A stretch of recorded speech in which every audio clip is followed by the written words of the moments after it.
premier Noël de coronavirus, certes, mais on va pas se laisser abattre. Je vais te donner 3 idées de recettes concrètes de plats que tu peux préparer pour Noël et le réveillon, alors même que tu as la colite ulcéreuse, alors même que tu es en poussée, et en plus ce sont des plats qui sont anti-inflammatoires, qui vont te laisser tranquille le lendemain des fêtes, donc tes symptômes ne vont pas s'intensifier, et surtout qui conservent la dimension du plaisir. Les recettes en détail se trouveront en fin de vidéo, mais avant, je te laisse t'abonner à ma chaîne pour continuer de recevoir mes astuces antidouleurs, et je te dis à tout de suite. Bonjour à tous, bienvenue dans cette vidéo. Je m'appelle Lara, je suis chercheuse en anthropologie médicale et de la nutrition et je suis proche aidante d'un mari qui a la colite ulcéreuse. Grâce à une alimentation hyper digeste qu'on a mise au point et un environnement favorable, ses poussées sont aujourd'hui indolores et son côlon se restaure naturellement avec le temps. Aujourd'hui, j'aimerais partager mes méthodes de rééducation du côlon pour que d'autres personnes qui souffrent de maladies digestives puissent aussi en profiter à travers mes petits tutos de 5-10 minutes. Il y a vraiment une seule chose à laquelle les gens ne pensent pas forcément. Et pourtant, la communauté scientifique en parle depuis des années. Et même en 1980, Bruno Combi en parlait dans son livre, alors même que je ne suis pas crudivore, d'accord? Et pourtant, les gens continuent de souffrir alors même qu'ils ne mangent, ils mangent sans gluten, ils mangent sans produits laitiers, ils mangent carrément sans sucre, en fait ils mangent sans plaisir, sans plus rien. Je ne dis pas que le gluten n'est pas inflammatoire, hein, attention. Mais il y a vraiment une chose souvent qui passe à côté. Et cette chose, c'est la réaction de Maillard. Et qu'est-ce que c'est que la réaction de Maillard? C'est le four, les produits fournés ainsi que le micro-ondes, sans être altermondialiste aucune. Il y a beaucoup de recherches scientifiques qui ont démontré que les cuissons à haute température, que ce soit au micro-ondes, au four ou à la poêle, produisent ce qu'on appelle une réaction de Maillard, c'est-à-dire qu'il y a une molécule qui s'appelle l'acrylamide qui va être produite et elle qui va générer un stress oxydatif et ensuite qui va aller alimenter l'inflammation de vos intestins. Et là, je me cantonne qu'aux intestins. On ne va pas parler des autres sujets, mais ça va bien plus loin, croyez-moi. Donc, si vous arrêtez de manger des produits fournés, d'accord, eh bien, vous allez déjà commencer à constater que vous allez avoir beaucoup moins de douleurs. Mais vraiment, il va y avoir un avant et un après.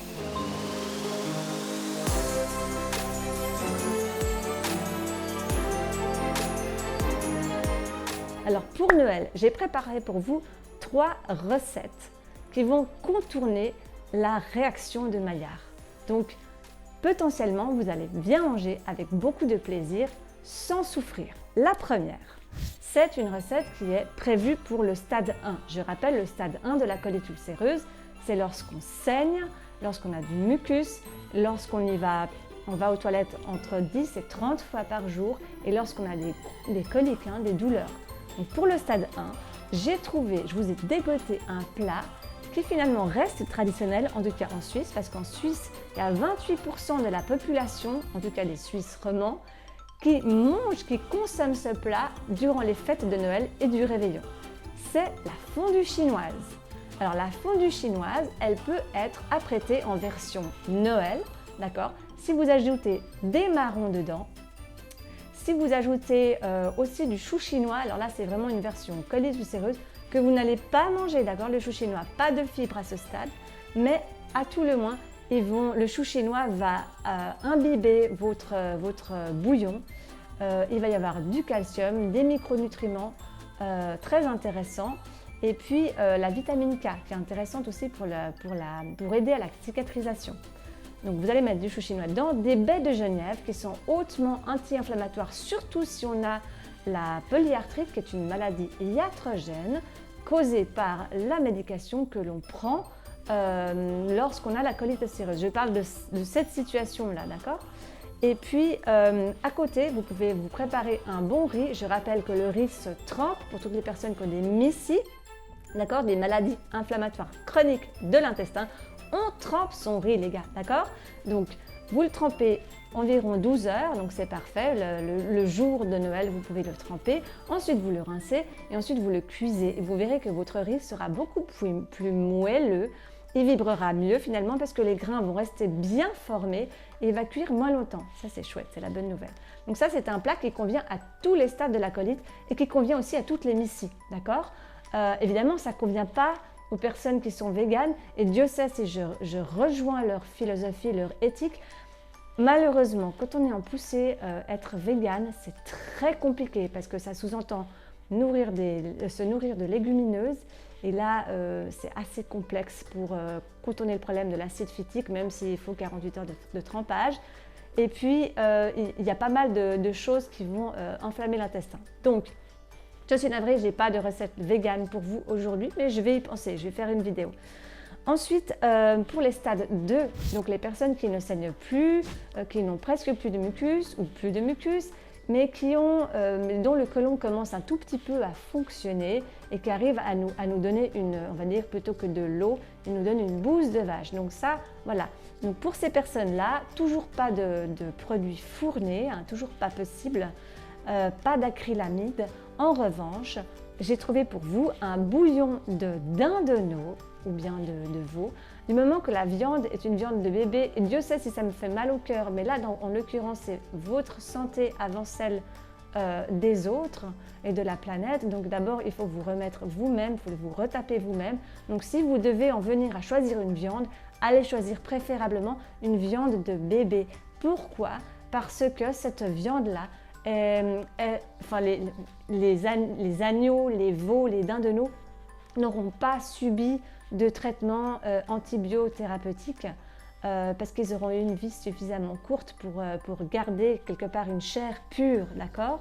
Donc c'est une viande qui est inoffensive pour vous du moment qu'elle est cuite à l'eau, hein. La viande est très mauvaise pour la santé du moment qu'elle est cuite à la poêle avec de l'huile ou qu'elle est frite ou qu'elle est cuite au four, d'accord? On verra dans quelles conditions. Donc voilà, il y a ce bouillon de veau ou de dindonneau que vous pouvez faire avec des marrons, faire bouillir avec des marrons et tout un bouillon dont vous trouvez la recette en fin de vidéo. Et puis à côté, vous pouvez faire des pommes de terre cuites à l'eau au beurre cru. Le beurre cru n'a aucun problème pour les colites ulcéreuses. Et persillé, voilà, ça c'est très bon, vous mettez du persil, d'ailleurs c'est haut en fer, bon c'est assez haut en potassium, mais restez raisonnable. Et puis pour les stades 3, alors j'ai prévu pour vous le dindonneau rôti au four, attention à basse température, donc jusqu'à 60 degrés. Apparemment, il n'y a pas de production d'acrylamide. Alors certes, votre viande va perdre en nutriments, ça c'est sûr, mais à tout le moins, vous n'aurez pas de conséquences au niveau du tube digestif. Alors ça, c'est quand même la bonne nouvelle. Et en plus, c'est bon, d'accord? Donc, vous faites une bonne viande cuite à basse température. Et puis à côté, vous pouvez vous faire un gratin dauphinois version colite ulcéreuse. C'est-à-dire que les pommes de terre, d'abord, vous les cuisez à l'eau. Ensuite, une fois qu'elles sont cuites, ou quasiment cuites, vous les sortez, vous les disposez dans un plat. Vous avez droit à votre stade à mettre un peu de moutarde. Vous pouvez aussi cuire de l'ail à l'eau et le rajouter dans votre plat, vous assaisonnez. Et ensuite, au niveau de la sauce, alors de deux choses l'une. Ou bien vous estimez que vous supportez bien le lait de coco, mais vraiment en version diluée, parce que le lait de coco contient beaucoup d'acides gras. Donc c'est ça qui peut être un petit peu lourd à la digestion. Donc vous le diluez bien avec du lait d'avoine qui va rendre votre sauce onctueuse. Et là, vous pouvez avoir une sauce épaisse et vous rajoutez un tout petit peu de maïzena. Ou bien, vous mettez un petit peu de crème sans lactose, qui est quand même moins riche en matière grasse. Alors certes, il y a la caséine, il y a les protéines de lait. Donc là, c'est là où les variations interindividuelles interviennent. Donc si vous estimez qu'à votre stade, vous redigérez la caséine, les produits laitiers sans lactose, allez-y doucement, d'accord? Si vous ne vous sentez pas prêt, restez sur cette version avec le lait de coco bien dilué. Et puis, voilà, savourez, hein, parce que ce sont des repas qui vont rester légers pour vous et qui sont quand même des repas de fête. Petite astuce bonus pour vos paquets cadeaux, pour terminer. Vous pouvez agrémenter vos paquets cadeaux, vous pouvez les décorer de manière éco-friendly, naturelle, on va dire, et puis originale. Vous prenez des branches de thym et puis vous les mettez avec une ficelle, vous empaquetez vos paquets avec une ficelle. Il faut que le paquet soit plutôt clair, en tout cas pas vert, sinon ça fera ton sur ton, donc ça ne va pas ressortir. Et là vraiment ça fait tout son charme pour Noël et puis ça égaye un petit peu les esprits. Voilà, sur ce, je vous souhaite une bonne cuisine, une bonne préparation de cuisine pour Noël et puis je vous dis à tout bientôt. N'oubliez pas de me suggérer des vidéos si quelque chose vous vient à l'esprit. Bye bye! Ah, puis là je vous mets le résumé accessoirement des recettes.